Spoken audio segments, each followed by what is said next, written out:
que el Señor les bendiga. Vamos a orar para ponernos en las manos del Señor y comenzar este estudio de discipulado de hoy, domingo 29 de septiembre del 2024. Vamos a orar. Amado Dios, aquí estamos, Señor, una semana más, que te rogamos que no sea una semana más nada más de costumbre, de un rito, de un hábito en el cual creamos que estamos fincando nuestra relación contigo. Que sea una verdadera semana de propósito, de compromiso, de enseñanza tuya, ¿por qué no de reprensión, Señor? Sabiendo que nada hemos logrado de la semana pasada a hoy. No venimos mejor de lo que veníamos la semana pasada. No tenemos nada que ofrecerte. No hay mérito. No hemos hecho, si acaso, más que lo que teníamos que haber hecho, pero ni eso hemos hecho, Señor. Así es, así nos reconocemos y así te rogamos, Padre, que tengas misericordia de tu pueblo, de tus hijos, que verdaderamente nos concentremos en escuchar tu voz, en tratar de hacer tu voluntad, para que tú seas glorificado, Señor, no para que nosotros tengamos ningún mérito ni ninguna presunción de que gracias a eso nos bendices. Es por tu amor, por tu cuidado y tu misericordia que nos presentamos ante ti, así cual somos. Señor, tú nos conoces y te pedimos que nos llenes, que nos alientes, nos sostengas, nos consueles y nos enseñes todo lo que tienes para nosotros en este día. Porque te lo pedimos en el bendito nombre de tu Hijo Jesús. Amén. Sesión número 19. Un reflejo de su gloria. Ahí lo tienen ustedes en portada. Se anunció con la debida anticipación. Usted lo vio tanto en la publicidad como seguramente durante la semana que tuvo oportunidad de prepararse, de leer el pasaje. Es la tercera parte del versículo 16 de Apocalipsis 1. Y con este, hermanos, llegamos al final. No se asusten, no es al final de todo. Al final de este breve pero fructífero recorrido que hemos hecho a través de los elementos de la visión de Juan, específicamente hablando de lo que vio en Jesús, ¿sí? Y bueno, no les avisé, pero así suelen ser los exámenes sorpresa. Saquen una hoja y un papel. No se crean. Va a ser oral. Sí es examen sorpresa, pero es oral. No escriban nada más. Con la siguiente imagen. Por favor, hija. Sí, con esa, por favor. No le des el siguiente clic porque están las respuestas. Con esa imagen, hermanos, vamos a ir, pues, recordando nada más. No se trata, no me baso en su retención ni en su memorización. Eso no es, así no funciona la palabra del Señor. Funciona en la obra que su Espíritu hace en cada uno de nosotros, en el pequeñísimo, si usted quiere, insignificante cambio que cada día va obrando en nuestra vida, en nuestro carácter, en nuestra manera de hablar, de pensar, de reaccionar. Así es como obra el Señor. No se mide en un aprovechamiento numérico. No es de que el Señor me puso estrellita esta semana. Acuérdense que lo hemos tratado. Es solamente por su gracia y su misericordia que podemos seguir adelante. Entonces, nada más es cuestión de medir. Sí, que tanto hemos retenido, porque también es bíblico que esta palabra la aprendamos, la apliquemos, la memoricemos y la compartamos. Entonces, pues vamos a ver. No hay una imagen que lo refleje, por supuesto, a cabalidad. De todas las que tenía opción, fue la que más o menos me pareció. Y quiero que por favor se ayuden entre todos a recordar cuáles son esos 7 elementos de lo que Jesús mostró cuando se presenta ante Juan. Vamos a dejar fuera la voz como de trompeta porque ese fue previo. Ya cuando Juan dice que se volvió, a partir de ahí del versículo 12, ¿sí? Se volvió y lo vio, ¿sí? A partir de ahí, ¿qué recordamos, hermanos? Entre todos, somos que 2, 4, 6, 8, 10, 12, 14, 16, como 20. Yo creo que entre 20 cerebros sí salen los 7 elementos. A ver, No le des clic todavía. ¿Quién se acuerda? Aunque no sean en orden. Los 7 candeleros son del texto anterior, a partir de Jesús, de cuando ya se presenta Jesús. Dejamos fuera la voz de trompeta y los 7 candeleros. ¿Sí? ¿Perdón? Ojos como llama de fuego, ahí está uno. Su cabeza, cabello y rostro blancos completamente. Otro. 7 estrellas de su mano diestra. Van 3. La espada aguda de 2 filos que sale de su boca. Van 4. Sus vestiduras ataviado hasta los pies con atavío sacerdotal. Faltan 2. Ese es el atavío sacerdotal. El cinto y el efod, todo. Pies de bronce, como bronce refulgente, y nos falta 1. Su voz, exactamente, su voz como estruendo de muchas aguas. Muy bien. Ahí está. ¿Puedes dar la siguiente, nada más una? Ahí están los 7 elementos. Antes de que aparecieran en pantalla, quería ver que los rescatáramos nosotros. ¿Sí? Son elementos que no por casualidad ni por circunstancias que se le antojaron, Juan describe. A Juan le pareció importante, obviamente bajo la inspiración del Espíritu Santo, mencionarlos en su descripción. Recuerden que todavía no entramos de lleno al mensaje que el Señor tiene para su iglesia. Y cada uno de ellos tiene un significado muy importante, muy profundo. Les decía la vez pasada, a veces cree uno, no hombre, ya después de lo que vimos respecto a esto, por ejemplo, con el del real sacerdocio, con el del gran sumo sacerdote, yo me quedé extasiado. Dije, ya lo demás va a ser complementario. No, hombre, ve uno el que sigue otro diamante, otra perla de enseñanza y de bendición del Señor. El que sigue y el que sigue. Y uno pensaría, por ejemplo, en el 16 que fueron 3 elementos, ¿se acuerdan? La espada, las estrellas y el rostro. Dice uno, bueno, pues si en un solo versículo puso 3 elementos, pues debe ser cualquier cosita. No, hombre, cualquier cosita. Es una herejía decir eso, que en la Biblia hay cualquier cosita. Son enseñanzas plenas, llenas. Y de hecho, créanme que tuve que resumir bastante lo que vamos a hablar hoy respecto a este significado. Entonces, vamos a asignarle. Ya se acordaron de los 7 elementos. Vamos a ver, ¿qué era? No le des clic todavía. ¿A qué se refiere el atavío sacerdotal? ¿Qué representa? Acuérdese, ¿cuál es la aplicación? Porque una cosa es que lo expliquemos, que incluso que lo interpretemos bíblicamente, y otra cosa es que lo apliquemos. ¿Qué representa para usted, para nosotros como iglesia, que Cristo estaba vestido con su atavío sacerdotal? Sí, hermana. Así es, tenía un significado eso.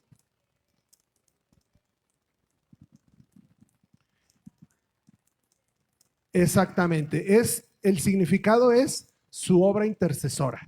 ¿Sí? Acuérdense que también dijimos, él al mismo tiempo es el sacrificio y el sacerdote que lo ofrece. Él fue el cordero inmolado que se ofreció como sacrificio vivo.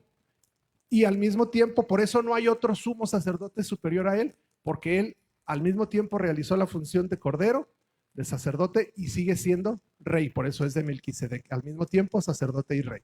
Muy bien, eso es lo que importa para nosotros. ¿Qué implicación tiene? Que Cristo es mi sumo sacerdote e intercede por mí constantemente.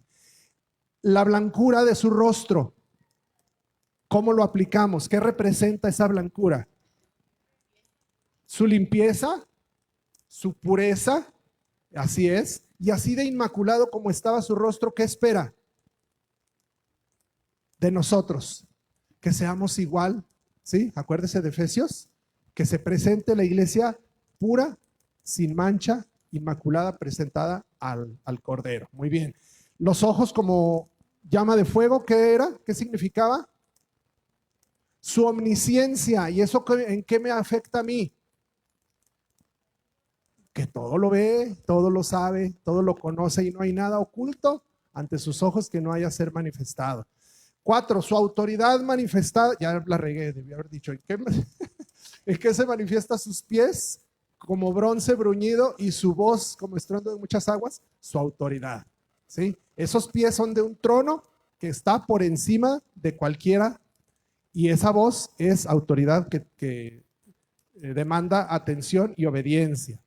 A ver si ahora no la riego. El número 5, el hecho que sostenía de su mano derecha 7 estrellas. ¿Qué eran esas 7 estrellas?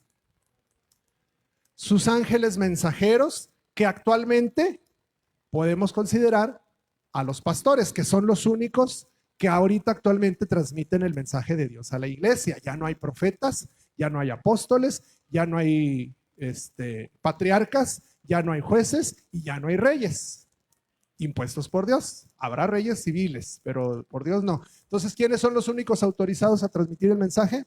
Los pastores, y él los sostiene de su mano derecha. Número 6, la espada aguda que sale de su boca, ¿qué era? Ese lo vimos apenas la semana pasada. Su palabra, la verdad de su palabra. ¿Y por qué es una espada de 2 filos? ¿Qué implicación tiene eso para mí?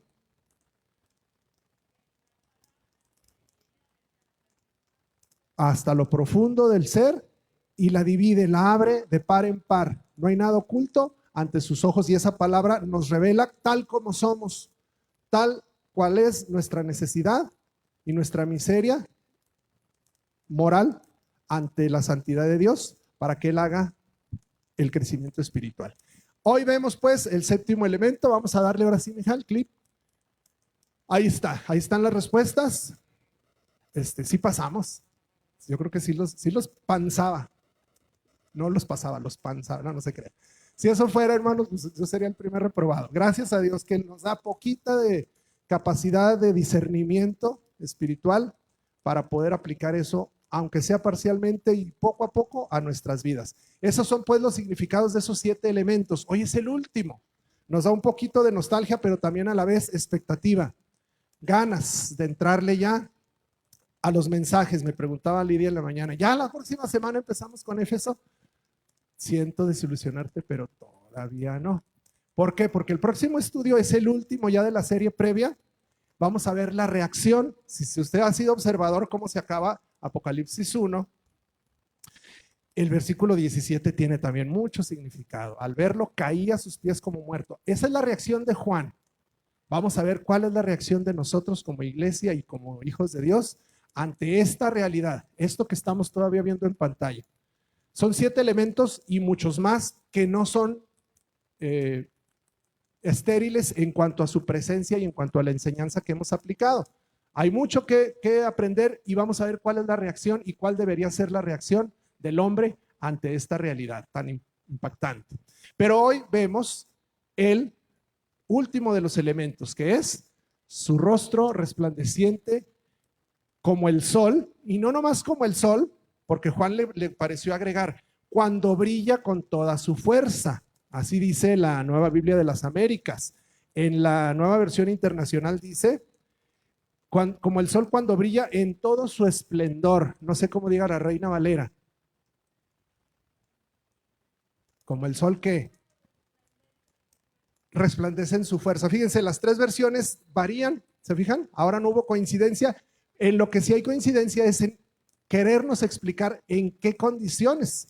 No es lo mismo el solecito de la mañana, sí, a las 6, 7 de la mañana, que uno a veces ya en la negrura de la noche ya espera que salga el sol para empezar a hacer cosas. Al sol de mediodía, al de la 1, 2, 3 de la tarde. ¿Cuál es la diferencia? Ese sol no lo aguanta nadie. Por mucho que quiera, ¡ay, el sol! Y qué bonito. A esa hora no aguantamos ni 5 minutos parados en el sol. Entonces, sí tiene sentido la comparación que hace. Es un sol, pero no cualquier sol. Cuando brilla con toda su fuerza.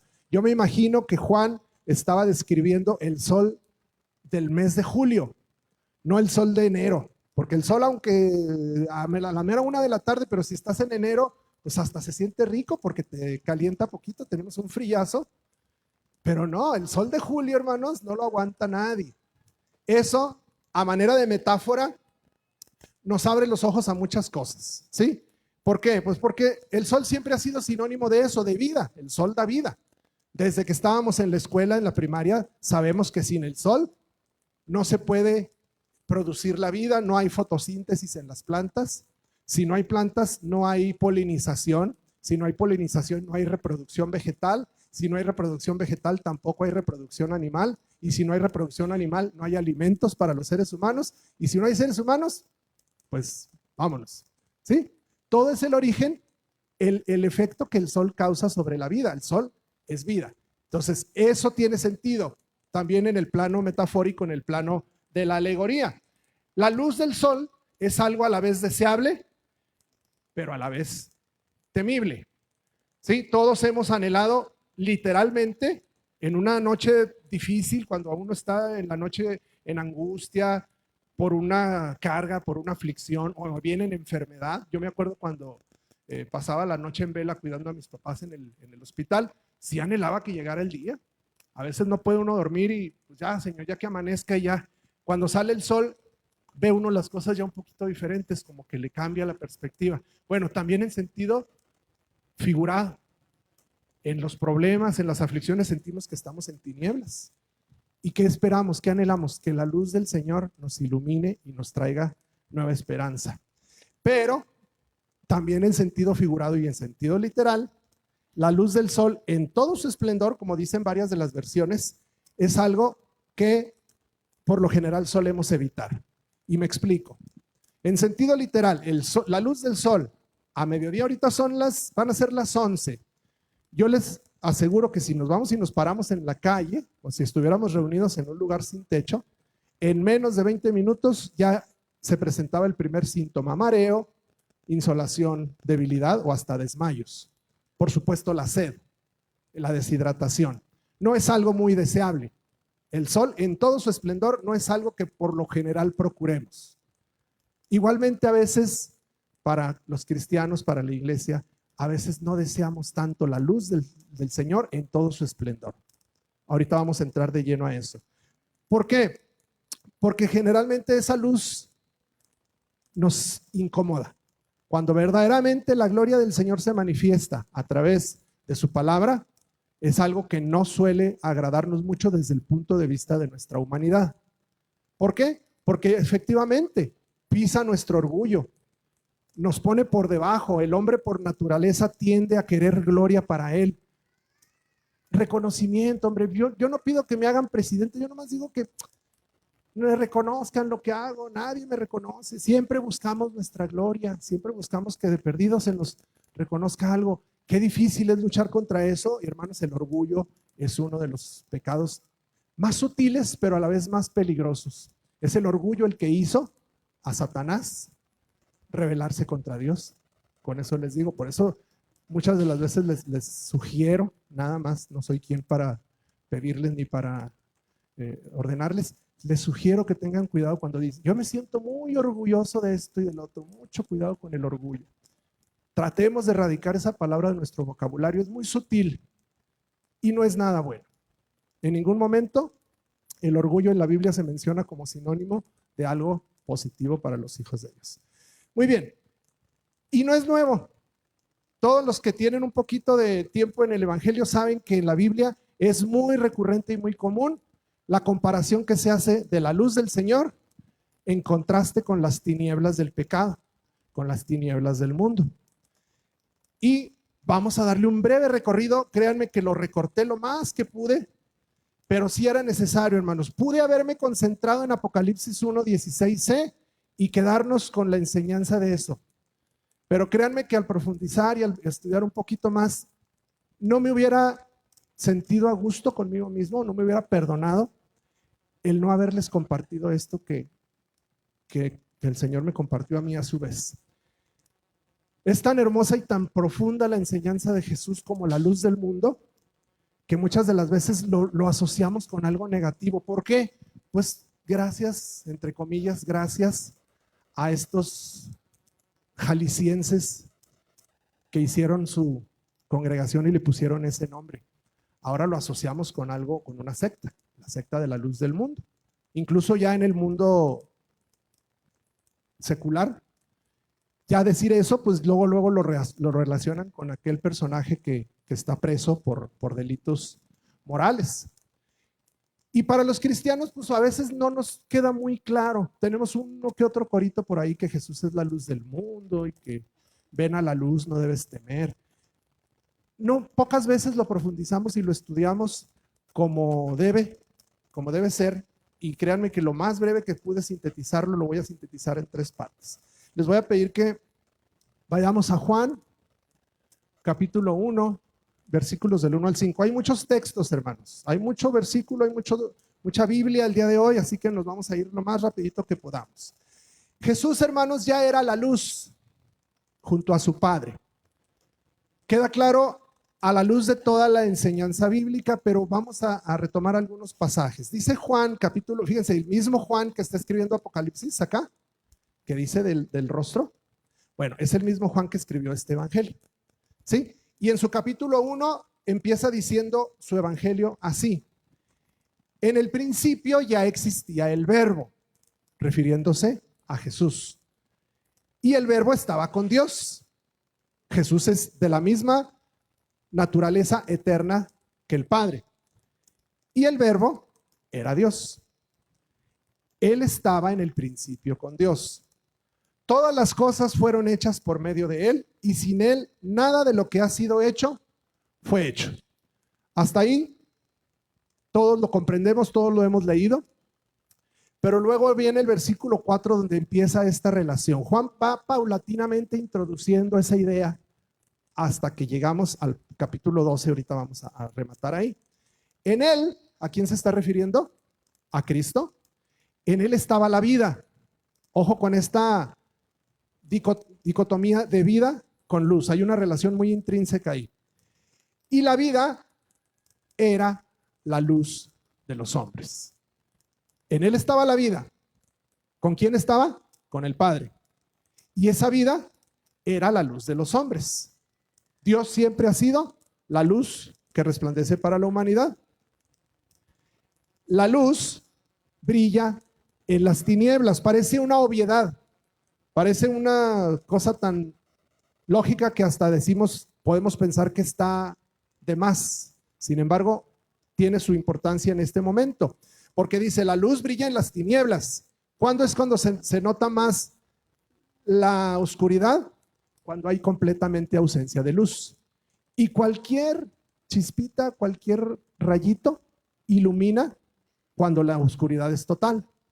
Cuando el hombre pecó desde allá, desde Génesis 3, cuando la mujer y Adán creen ser más inteligentes que Dios y tener una opinión propia y decir, yo decido si el árbol es bueno o es malo, lo comen.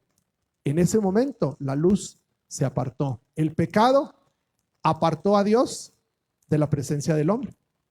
Mejor dicho, el pecado apartó a Dios, al hombre, de la presencia de Dios.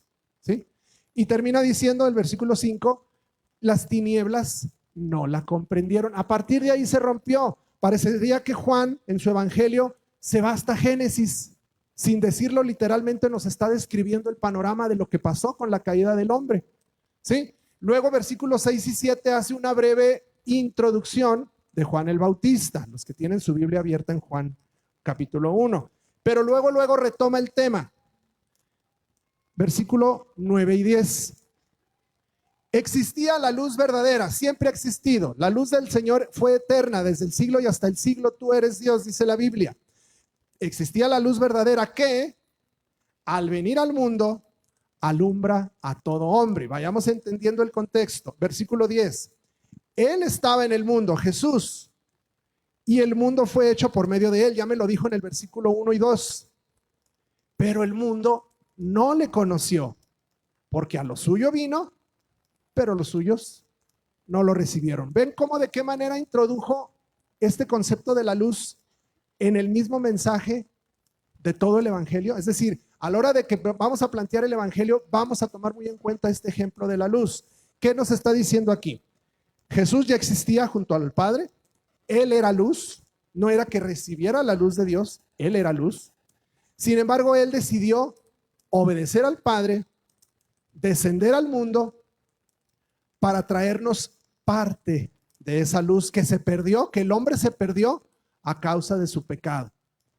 Que Él decidió, porque literalmente dice, el hombre prefirió la tiniebla. Jesús vino a traernos una vez más esa luz.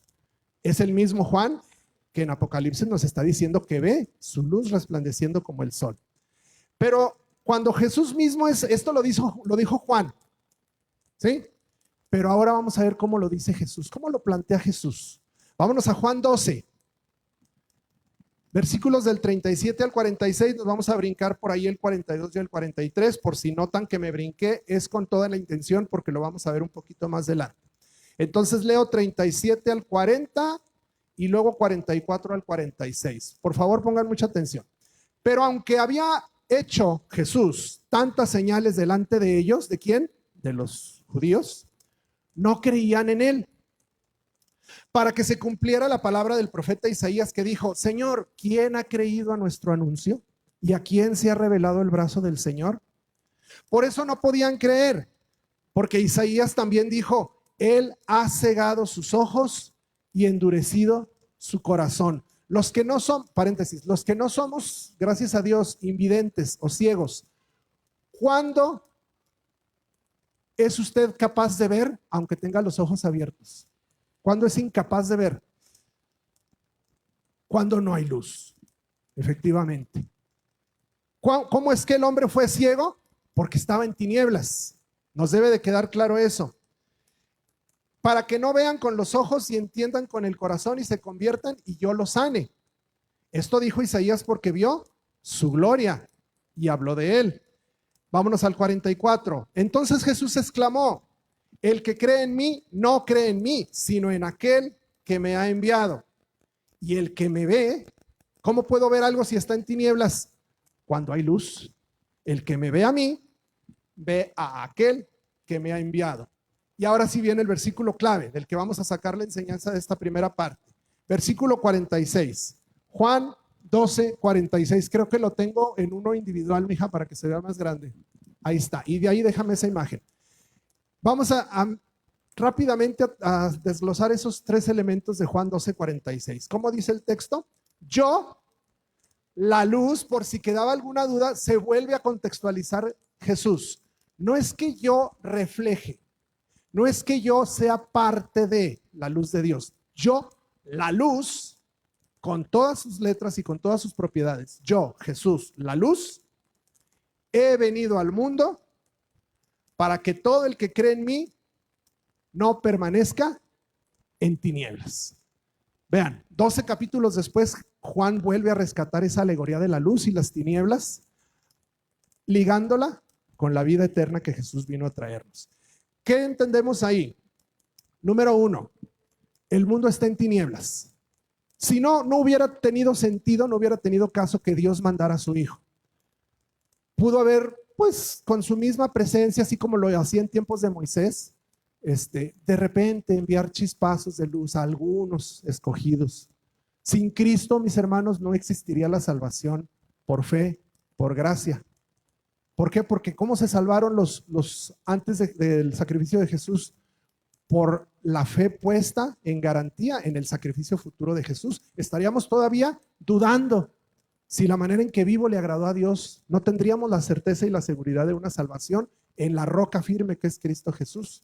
¿Sí? Todo el mundo está en tinieblas hasta que vino Jesús a manifestarse. Por eso dice el versículo un poquito antes en Juan 12, 35 y 36. Los que tienen su Biblia abierta recurran ahí, por favor. Entonces Jesús les dijo: todavía por un poco de tiempo la luz estará entre ustedes. ¿A quién se estaba refiriendo? A sí mismo. Juan se asegura de hacernos saber que Jesús estaba anunciando su próxima muerte, su sacrificio. Caminen mientras tengan la luz, para que no los sorprendan las tinieblas. El que anda en la oscuridad no sabe a dónde va. ¿Alguna vez se ha levantado de noche y haciéndole al valiente camina sin prender la luz? Bueno, ahora casi todos agarramos el celular, ¿verdad? Y ahí estamos, así. De perdido nos alumbramos con él. Pero cuando no lo tenemos a la mano, ¿cómo nos va? Chocamos con todo. Lo mínimo despierto a mi esposa porque siempre aviento algo, tiro algo. ¿Sí? No se puede. Andar en tinieblas no tiene ninguna garantía, no tiene ninguna certeza. Amigos, si tú estás caminando en tinieblas sin la luz de Jesús, así vas por la vida, dando tumbos, dando traspiés, haciéndote daño. Cuando se pegan en el dedito chiquito porque no vieron la cama, tómalas. ¿Cómo sienten? Así vamos por la vida cuando andamos en tinieblas. Y luego les dice: El que anda en la oscuridad no sabe a dónde va. Mientras tienen la luz, crean en la luz para que sean hijos de la luz. Previamente en Juan 8, él ya les había dicho a los judíos, a los que lo seguían: yo soy la luz del mundo. El que me sigue no andará en tinieblas, sino que tendrá la luz de la vida. Aquí está otra vez la relación luz-vida. Luz-vida, tinieblas, muerte. Entonces los fariseos le dijeron: tú das testimonio de ti mismo, tu testimonio no es verdadero. ¿Qué nos está diciendo aquí? Que el hombre sigue prefiriendo las tinieblas. Por más que les le compruebe, y esto no se trata de convencerlos intelectualmente, esto se trata de una convicción que el Espíritu Santo hace en el corazón de quien abraza y quien decide venir a la luz.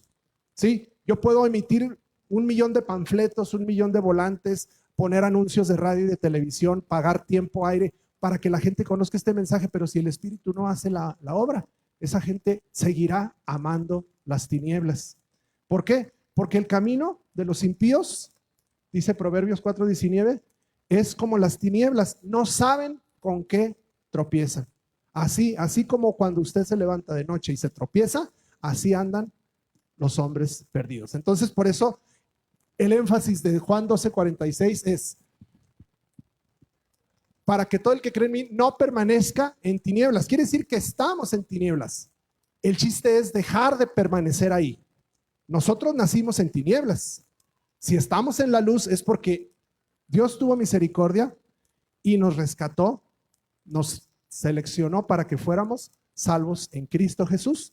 Pero los que no lo hacen permanecen en tinieblas. Ese es su estado natural.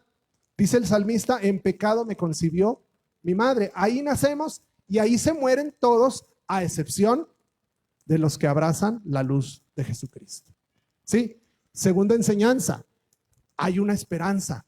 Jesús es la luz del que vino trayendo la luz de Dios en propia carne a traer la luz a este mundo. Por eso dice: el que cree en mí. Por eso he venido al mundo. Primera de Juan, el mismo autor, otra vez, Juan escribió 3 cartas, Apocalipsis y un Evangelio. 5 libros del Nuevo Testamento son del mismo autor, para los que no sabían. Juan también en su primera carta, capítulo 1, del 5 al 7, dice así: y este es el mensaje que hemos oído de él y que les anunciamos. Dios es luz y en él no hay ninguna tiniebla. Si decimos que tenemos comunión con él, pero andamos en tinieblas, ¿sabes qué? Mentimos y no practicamos la verdad. Pero, ahí viene el pero, si andamos en la luz, ahorita vamos a ver quién es, como él está en la luz, tenemos comunión los unos con los otros. Y la sangre de Jesús, ahí está la clave, su Hijo, nos limpia de todo pecado. ¿Se fija? Tal vez habíamos pasado los ojos por esos pasajes, pero no los habíamos visto interconectados. Todo tiene una relación, todo tiene sentido. Jesús ya era la luz junto a su Padre, sin embargo, él decidió venir y traer esa luz a la humanidad para que todo el que andaba en tinieblas desde Adán hasta la fecha y hasta dentro de muchos años que Cristo venga, o pueden ser unos días, no sabemos, todo el que anda en tinieblas tenga de dónde asirse para salir de esas tinieblas. Ya lo había dicho el salmista, Salmo 36:9, porque en ti está la fuente de la vida. Otra vez la relación: en tu luz vemos la luz. Vida, luz. Y Jesús fue el medio para que Dios nos trajera su luz. Estamos a punto ya, así dice mi hija ayer, así de poner los adornitos navideños, así estamos de la Navidad. Yo estoy esperando ya el primer frente frío para sacar el árbol. Y vamos a cantar eso, que el pueblo que andaba en tinieblas vio gran luz. ¿Se acuerdan lo que dice Isaías 9:2? Eso es lo que proclamamos cada Navidad, que ese mundo en tinieblas vio una luz, así como lo vieron los ángeles y los pastores. Tenemos una luz que es Cristo Jesús, que vino a traer luz a la sombra de muerte. Hermanos, así de fácil y así de difícil. Porque a lo mejor intelectualmente lo podríamos entender, pero si espiritualmente no lo entendemos, por eso tanta gente se va a perder y se va a condenar, porque no aman la luz, aman más las tinieblas. ¿Sí? Y por eso se inventan opciones alternativas. Todo lo que a ellos se les ocurre, no, mira que tú sé salvo, tú nomás crees en ti, tus convicciones. Además, hasta el Papa, ¿se acuerdan que hace 3 semanas dijo el Papa que ya todas las religiones salvaban? Por ahí puse la diapositiva. Info Vaticano es la fuente, ¿eh? Para que no digan que es fake news. Enésima declaración sincretista del Papa. ¿Qué quiere decir sincretismo? Todos vénganse, sí se puede combinar. El Papa dijo en su gira por Asia que todas las religiones son un camino para llegar a Dios. Eso causó revuelo incluso entre los mismos católicos. Ya levantó una ola, un movimiento dentro del mismo catolicismo que le refuta eso al Papa. Y al refutarle eso están refutando uno de sus dogmas, que el Papa es infalible. Él dijo literalmente, lo busqué en la noticia, dijo el Papa, todas las religiones son un camino para llegar a Dios. Las religiones son distintos lenguajes para llegar a Dios, ya que Dios es Dios y es Dios para todos y todos somos hijos de Dios. Contradiciendo lo que dice Juan 1:10. Con estas declaraciones el Papa puso al mismo nivel la religión católica que, por ejemplo, el hinduismo, el budismo, al ser distintos lenguajes para llegar a Dios. Fíjense nada más. La única luz autorizada que Dios envió al mundo para traer iluminación a las tinieblas es Cristo Jesús y no hay otra. Solo es Jesús quien puede librarnos del dominio de las tinieblas. Así lo dijo Pablo en Colosenses 1, del 12 al 15. Si lo tenemos por ahí. Colosenses 1. ¿No está? Ese no lo puse. Bueno, se los leo. Esta está en nueva versión internacional. Darán gracias al Padre, a Dios, quien nos ha facultado para participar de la herencia de los creyentes en el reino de la luz. Él nos libró del dominio de la oscuridad y nos trasladó al reino de su amado Hijo, en quien tenemos redención y perdón de pecados. Él, Jesús, es la imagen del Dios invisible, el primogénito sobre toda creación. No hay nada que alegar, no hay nada que altercar al respecto. Esa luz está disponible. Porque me falta un elemento dentro del análisis de Juan 12:46. Pónmelo. Para que todo, esa palabrita que no alcanzo, todo el que cree en mí, que dice, no permanezca en tinieblas. Es decir, la invitación es para todos. Que sí fuimos escogidos, sí, pero tú no sabes si fuiste escogido. Dios te da la oportunidad de que tú seas uno de los escogidos. ¿Sí? Todo el que crea en mí, no permanezca en tinieblas. El mismo Juan lo dice de otra manera. Todos hemos oído Juan 3:16. Porque de tal manera amó Dios al mundo que ha dado a su Hijo unigénito para que todo, resalto esa palabra todo, aquel que en él crea no se pierda, mas tenga vida eterna. Casi nunca le seguimos, ahí nos paramos. Sígale del 17 al 21. Sigue diciendo este mismo pasaje. Porque Dios no envió a su Hijo al mundo a juzgar al mundo, sino para que el mundo sea salvo por él. El que cree en él no es condenado, pero el que no cree ya ha sido condenado porque no ha creído en el nombre del unigénito Hijo de Dios. Y fíjense qué maravilloso, versículo 19, Juan 3:19. Una vez más. Y este es el juicio, que la luz, ¿de dónde se sacó de la manga el elemento otra vez? Es el Espíritu Santo obrando en Juan cuando escribía esto. Que la luz vino al mundo y los hombres amaron más las tinieblas que la luz, pues sus acciones eran malas. Versículo 20, porque todo, lo resalto otra vez, todo el que hace lo malo odia la luz y no viene a la luz. ¿Para qué? Pues para que sus acciones no sean expuestas. Pues nada, tontos, aquí en lo oscurito no me ven. Eso crees tú. La luz del Señor irradia, ilumina todo y todo queda expuesto. Pero el que practica la verdad, fíjense cómo estamos de un lado para otro. No hay más que de dos lados. O estás de este lado o de aquel lado de la cerca. Tú sabes dónde te ubicas. El que practica la verdad viene a la luz para que sus acciones sean manifestadas, que han sido hechas en Dios. Por eso ese texto, hermanos, tiene tanta relevancia. Yo, la luz, he venido al mundo para que todo el que cree en mí no permanezca en tinieblas. Esta es la verdad del Evangelio a la luz, ahora sí que redundando, a la luz de la alegoría de la luz, ¿sí? O digamos, desde el punto de vista del ejemplo de la luz. Y como estos pasajes hay muchos más. Usted puede agarrarse la Biblia y va a sacar un compendio y un bosquejo de 50 pasajes que hablan de esa relación entre la luz y las tinieblas.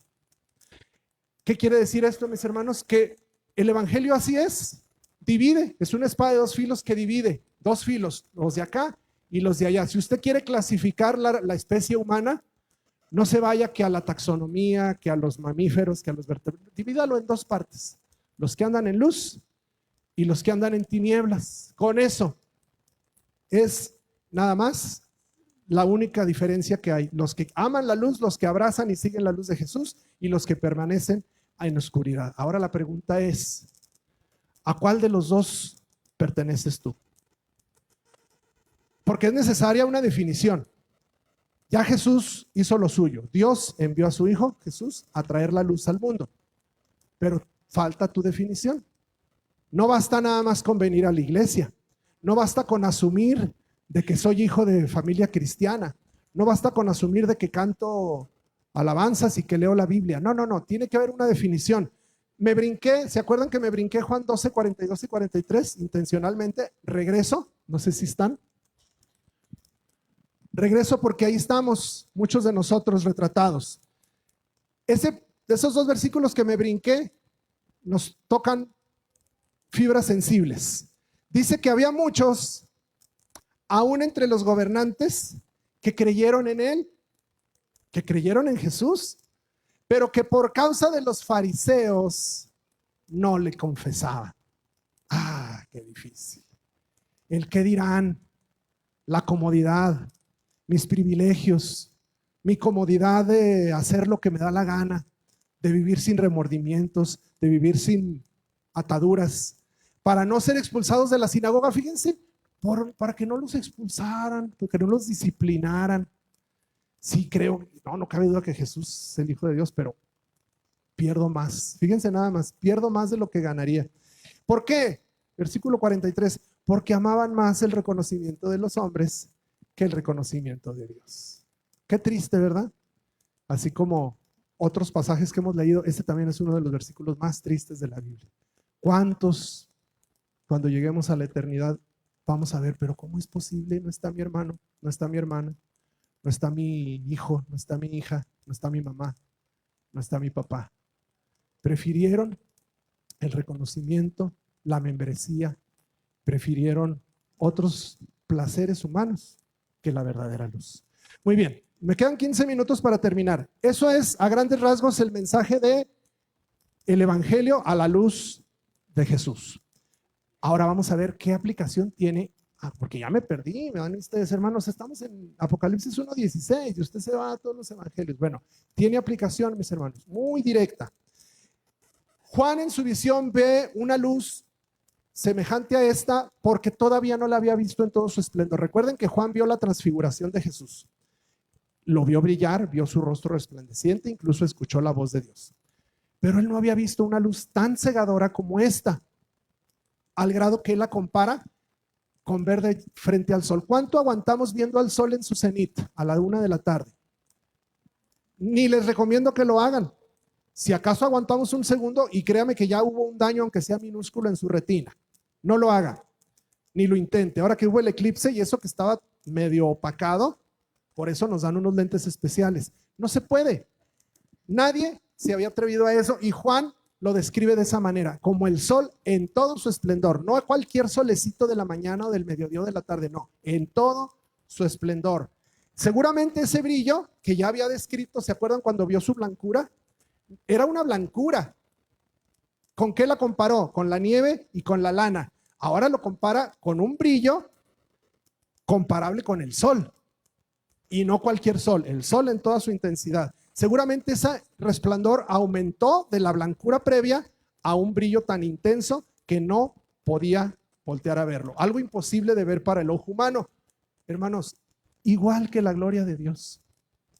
Tradicionalmente usted búsquelo en la Biblia y nadie soporta la santidad y la majestuosidad de la gloria de Dios. ¿Se acuerdan en el pueblo de Israel, en Éxodo? ¿Qué tenía que hacer Moisés? Y no era todo su esplendor.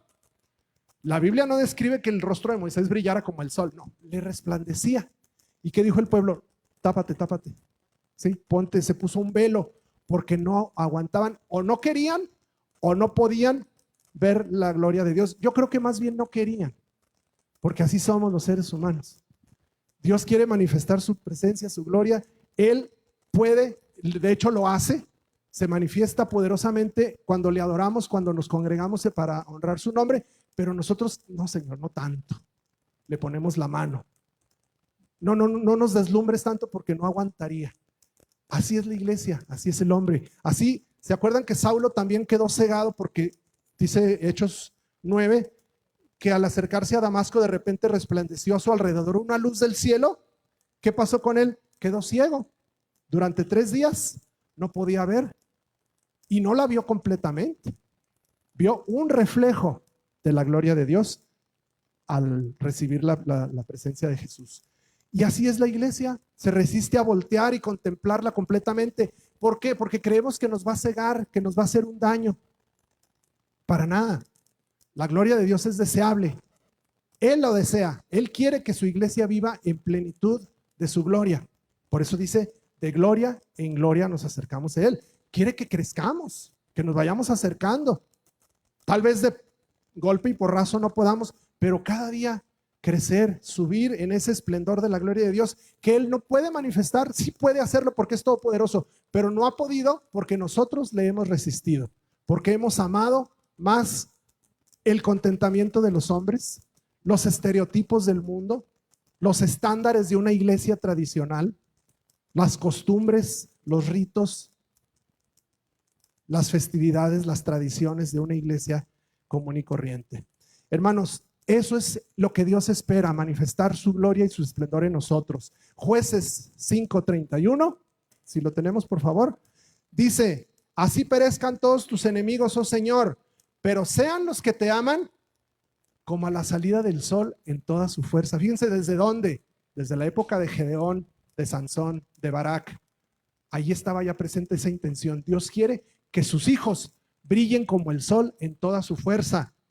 Mateo 5:16 lo dijo Jesús en su propia voz. Así brille la luz de ustedes delante de los hombres, para que vean sus buenas acciones y glorifiquen a su Padre que está en los cielos. Luego en Mateo 13:43 dice que entonces los justos resplandecerán como el sol en el reino de su Padre. Y luego una llamada de atención. El que tiene oídos, oiga. Iglesia, ¿tienes oídos para recibir esta enseñanza? Óyela y aplícala. Finalmente, lo que Pablo le dice a los Corintios en su segunda carta, capítulo 4, porque Dios, que fue quien dijo que la luz resplandezca en las tinieblas, hizo brillar su luz en nuestro corazón para que conociéramos la gloria de Dios que resplandece, ¿en dónde? En el rostro de Jesucristo. ¿En dónde resplandece en Apocalipsis 1:16? En el rostro de Jesucristo. ¿Sí? ¿Tiene relación o no? Claro que sí. No es un recorrido estéril que hemos hecho por toda la enseñanza bíblica sobre la luz que refleja la gloria de Dios. Jesús era luz. Él la pudo haber producido por sí mismo porque tiene los atributos de Dios. Sin embargo, en todo glorificó al Padre. Siempre fue reflejo de la gloria de Dios. Y si así, con esta intensidad que menciona Juan en Apocalipsis 1:16, era imposible de ver, ahora imagínense la presencia de Dios en toda su plenitud, como Él ha prometido que su pueblo va a estar junto a Él. Por eso en el nuevo cielo y nueva tierra no habrá necesidad de luz, del resplandor, porque Él será la luz. Él resplandecerá y lo iluminará todo. Mis hermanos, casi concluimos. Como pueblo de Dios estamos llamados a reflejar esa gloria. Déjeme decirle, no sé si sea buena o mala noticia para usted. Ese llamado es para la iglesia. Por eso está integrado en uno de los 7 elementos de la visión de Juan, de Apocalipsis 1. Porque esa misma gloria de Dios que reflejó el rostro de Jesús está llamada a ser reflejada por la iglesia. ¿Qué dice Pedro?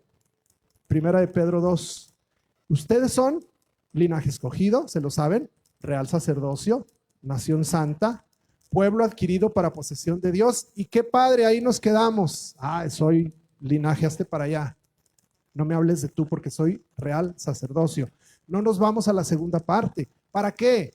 A fin de que anuncies las virtudes de aquel que te llamó. ¿De dónde estabas? De las tinieblas a su luz admirable. Ahí estaba la palabra luz en todo lo que leemos, en todo lo que cantamos, y no lo habíamos aplicado con este contexto. Por eso es importante que antes de entrar al mensaje de las cartas, veamos cada elemento. ¿Cómo podemos reflejar esa luz tan fulgurante? Es imposible para nosotros. Bueno, Dios quiere que lo hagamos a través de nuestras vidas, vidas transformadas, vidas edificadas, vidas de bendición, de fidelidad. Que cada miembro de esta iglesia y de todo el pueblo del Señor, cada hombre, cada mujer, cada joven, el hecho de ser joven no les demerita y no les quita facultad para que reflejen la gloria del Señor. Son hechos a imagen y semejanza suya. Bueno, cada uno de nosotros adopte el carácter de Jesús y con eso será suficiente para que Él refleje su gloria. Hermanos, ya lo leímos, Mateo 5:16. Así quiere Jesús, así brille su luz delante de los hombres. ¿Para qué? Para que vean sus buenas acciones y que se cierra el círculo una vez más, glorifiquen al Padre que está en los cielos. Es un patrón, ¿se fijan? Nosotros estábamos en tinieblas, fuimos llamados de las tinieblas a su luz. ¿Para qué? Para que a través de la relación con Dios seamos edificados en lo personal, como iglesia, y que esa misma edificación transforme otras vidas, reflejando al mundo la gloria del Señor, para que una vez más se vuelva a empezar el ciclo. Esas vidas en tinieblas vengan a la luz y se repite el ciclo. Esa es la obra y esa es la misión de la iglesia. Por eso es importante que se vea este tema desde este punto de vista de la luz. Concluimos con 1 Corintios 4:3. Y si quiero, es segunda, perdón. Segunda de Corintios 4:3-6, y quiero que la leamos juntos, por favor. Si no la alcanza a leer en la pared, léala de su Biblia, pero acompáñenos, por favor. Dice así: y si todavía nuestro evangelio está velado, para los que se pierden está velado, en los cuales el Dios de este mundo ha cegado el entendimiento de los incrédulos, para que no vean el resplandor del evangelio de la gloria de Cristo, que es la imagen de Dios. Porque no nos predicamos a nosotros mismos, sino a Cristo Jesús como Señor, y a nosotros como siervos de ustedes por amor de Jesús. Pues Dios, que dijo, de las tinieblas resplandecerá la luz, es el que ha resplandecido en nuestros corazones para iluminación del conocimiento de la gloria de Dios en el rostro de Cristo. Todo tiene relación. Me puedo pasar otros 20 minutos desglosando este pasaje, yo sé que me van a correr, ¿verdad? No, hermano, por favor, no se le ocurre. Pero ahí está. El que tiene oídos para oír, oiga y entiéndalo. Ahí están todos los elementos que vimos en el estudio de hoy. La gloria del Señor reflejada en Cristo, que a su vez se debe reflejar en la iglesia. Por eso la iglesia debe predicar siempre. Y no solamente los domingos en el culto, que claro, esa es su misión fundamental. Si usted no puede testificar, no se siente todavía con la capacitación, por decirle de alguna manera, con la preparación para evangelizar, tráigalos, invítelos, no haga más, invítelos y aquí se les predica el evangelio. Ese es uno de los compromisos que esta iglesia ha asumido, siempre predicar el evangelio, asumiendo que aunque veamos caras conocidas, asumiendo que hay gente que necesita su salvación todavía. ¿Cuántos miembros de la iglesia no son salvos todavía? Asumiendo eso, que tenemos puro visitante, pura gente necesitada del evangelio y de la salvación. Así se va a predicar. Es un compromiso. ¿Se acuerda de los 10 puntos de una iglesia reformada? Eso va a ser. No espere mensajes motivacionales. No espere que hoy se vaya a predicar sobre el cambio de gobierno. ¿Eso qué? Como dicen los muchachos. Esto es lo importante. Aquí se va a predicar el evangelio y así es como Dios quiere que la iglesia trabaje, reflejando la gloria de Dios. Concluimos. No debemos quedarnos con la mitad. Si me hubiera concentrado en Apocalipsis 1:16, me hubiera quedado con la mitad. Si Jesús reflejaba la gloria de Dios y esa nos refleja a nosotros, sí. Pero también tenemos que entender lo otro, todo lo que fue la primera parte del estudio. Jesús, como luz del mundo, nos llama a que seamos luz juntamente con Él. No nos quedemos nada más con que la gloria de Dios resplandece en el rostro de Cristo. Claro que sí, Él está presente en medio de su iglesia y gloria a Dios por ello. Pero también asumamos la responsabilidad de acatar el llamado que nos hace, en lo individual, como cristianos, a todos los que ya andan en la luz, también en lo colectivo, como iglesia, que brillemos verdaderamente con la luz, el reflejo de su gloria. Quiero subrayar la palabra reflejo. No brillamos nosotros. No espere ser la iglesia más famosa, ni más renombrada, ni más importante. Son solamente instrumentos, somos instrumentos para que Dios refleje su gloria a través de nosotros. Y por eso, hermanos, siempre es una lucha santa que disfruto, escoger los himnos relacionados al estudio. Por eso, qué bueno que vamos a cantar Jesús es la luz del mundo. Sí, es la primera parte. Y la vamos a cantar y entiéndalo. Es una gran verdad y es una gran enseñanza que no pocas veces aquilatamos y percibimos en su justa medida. Pero también tenemos que buscar cantar, testificar de que también nosotros estamos llamados a hacer esa luz. ¿Sí? Y no encontré un himno, así que van a cerrar mis hermanos de alabanza con Somos el pueblo de Dios. ¿Qué decimos en la segunda parte? Llevaremos su gloria a cada pueblo y nación. ¿A qué fuimos llamados? A reflejar esa luz al mundo. ¿Sí? Asumamos las dos partes. Jesús es la luz del mundo y gracias a Dios que me salvó. Pero también nosotros llevaremos esa gloria, ese reflejo de su gloria, como iglesia y como cristianos en lo personal. Ese es el llamado, mis hermanos, y que Dios nos ayude a que estemos a cuentas con Él. Vamos a terminar nuestro estudio. Gracias, Señor, por este momento que tuvimos de aprendizaje y de enseñanza en tu nombre. Quédate en nuestro culto, Señor, porque es para tu honra y tu gloria, y que cada uno de tus hijos aquí presentes refleje, aunque sea en su mínima proporción de la que nosotros somos capaces, algo de la inmensidad de tu brillo y de tu gloria. En el nombre de Jesús te lo pedimos. Amén.